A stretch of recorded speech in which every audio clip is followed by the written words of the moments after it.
A Texas congressman has become the first elected Democrat to call on Joe Biden to withdraw from the presidential race.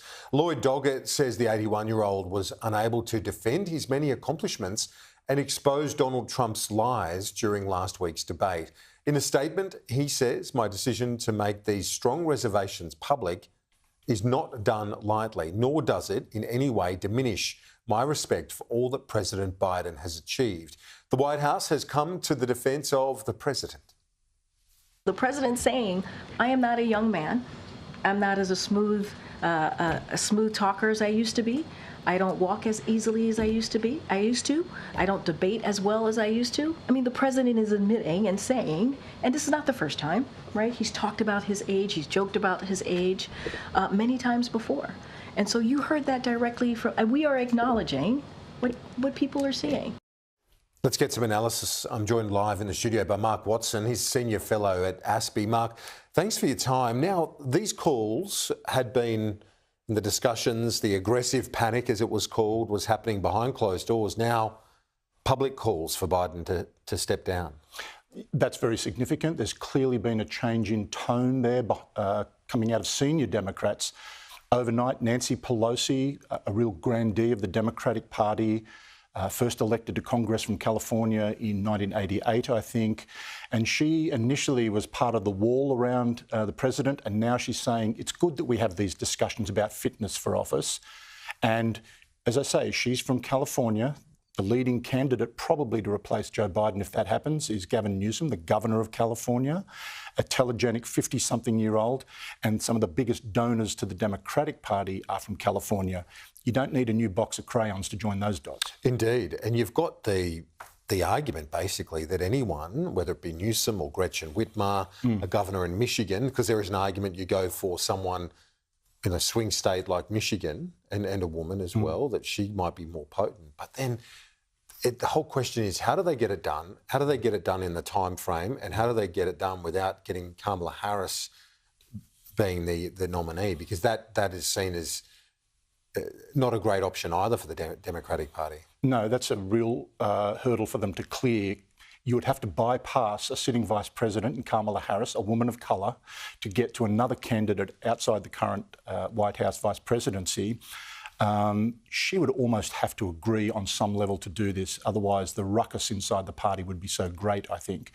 But the issue of where you look next, it just looks to me like the next generation's probably one election away from where they want them to be. But Gavin Newsom, for me, is the prime candidate. How you do that in the Democratic Party, I'm sure there'll be a lot of Democratic Party functionaries poring over the regulations and can it happen? If so, what can happen? Remembering, Kieran, that it's not about the November date for the election. The Democratic National Convention is next month. They're only about 6 weeks away from actually standing up in front of the whole country and endorsing someone for the president. But it really was so bad, wasn't it? It was terrible. You know, as an ally, as a country that has such a huge amount at stake, we've got quite a lot of equity in what happens in November. And watching it last Friday was sad, wasn't it, when you saw how bad the president was? It was pretty much as bad as it could have been. We all knew going into that debate that all President Biden really had to do was to look presidential, and ditto really for President Trump, former President Trump. But unfortunately, right out of the gate, President Biden looked slow and weak and off message and struggling, and I don't think he ever really recovered. You know, I know there was, as I say, initially there was a wall built around him by some Democrats saying, well, it's one bad performance, it's not going to decide the election.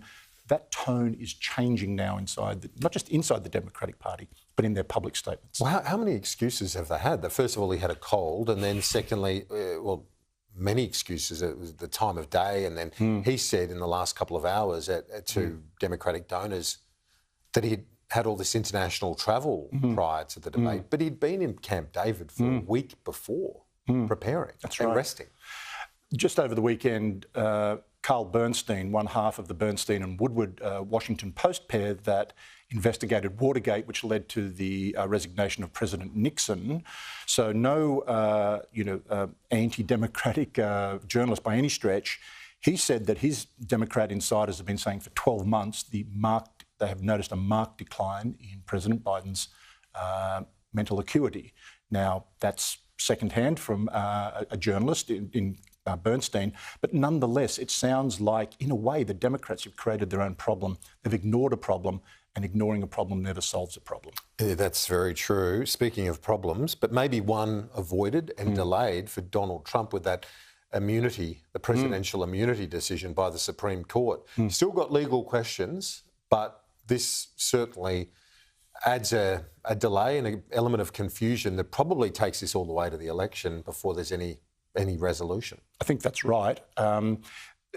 We need to remember that this decision of the Supreme Court applies to all presidents, past and future and current.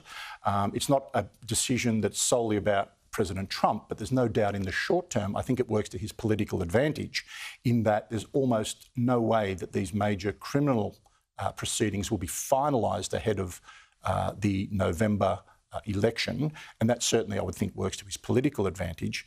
But lawyers and legal academics will be poring over this Supreme Court judgment for a long time. It's actually quite a complex judgment. It's not as simple as saying every president has absolute immunity for everything they do. There are three buckets of actions. The first one, right inside the president's wheelhouse, absolute immunity. Another one that extends just a little beyond that. There's a presumption of immunity that can be displaced. And then there's a third bucket, which is if a president acts outside their official capacity, there is no immunity. Where the boundaries lie on those will be decided through court cases. And over years, Over as quite opposed to some weeks. time. Yeah, Mark Watson, great to chat as always. Thanks for your insights.